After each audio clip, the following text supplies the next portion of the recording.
Hi అందరికీ! ఈరోజు నా స్టైల్ పల్లీ చట్నీ చేసుకుందామండి. ఫస్ట్ కొంచెం చింతపండు, 3 చిల్లీస్ అండ్ గుప్పెడి కన్నా కొంచెం ఎక్కువ తీసుకుంటున్నాను పల్లీలు.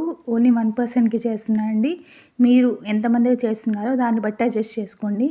చిల్లీస్ మనం డైరెక్ట్గా వేయిస్తున్నట్లయితే పేలుతాయండి. సో ఇలా విరిచి తీసుకుంటే పేలకుండా ఉంటాయి. 1 స్పూన్ ఆఫ్ ఆయిల్ వేసి మంచిగా వేయించుకోవాలండి పల్లీలు. గోల్డెన్ కలర్ వచ్చేదాకా సిమ్లో పెట్టి వేయించుకోవాలండి. ఇలా సిమ్లో పెట్టి పక్కన చూసారా, 1 ప్లేట్ ఆఫ్ ఇడ్లీ 1%కి అండి. అండ్ ఇప్పుడు పల్లీలు వేసుకోవాలండి వేయించిన మిరపకాయల్లోకి. ఇప్పుడు అవి కూడా బాగా ఫ్రై చేసుకోవాలి సిమ్లో. మంచి గోల్డెన్ కలర్ వచ్చాక కొంచెం ధనియాలు అండ్ కొంచెం జీలకర్ర 2 వేసి అవి కొంచెం చిటపట్లాడాక గ్యాస్ ఆఫ్ చేసుకోవాలండి.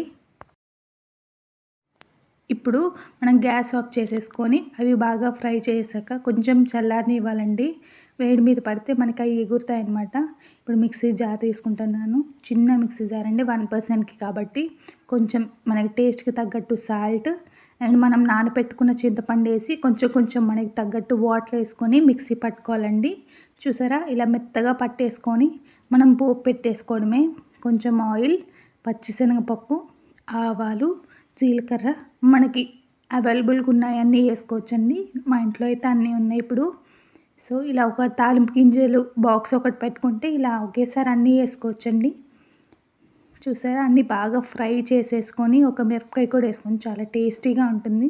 ఇప్పుడు మనం ఫ్రై చేసుకున్నాక చట్నీ వేసేసుకొని కలిపెట్టుకుంటే మనకి టేస్టీ పల్లీ చట్నీ రెడీ అండి. చాలా బాగుంటుంది. ఒకసారి ట్రై చేయండి. బాయ్.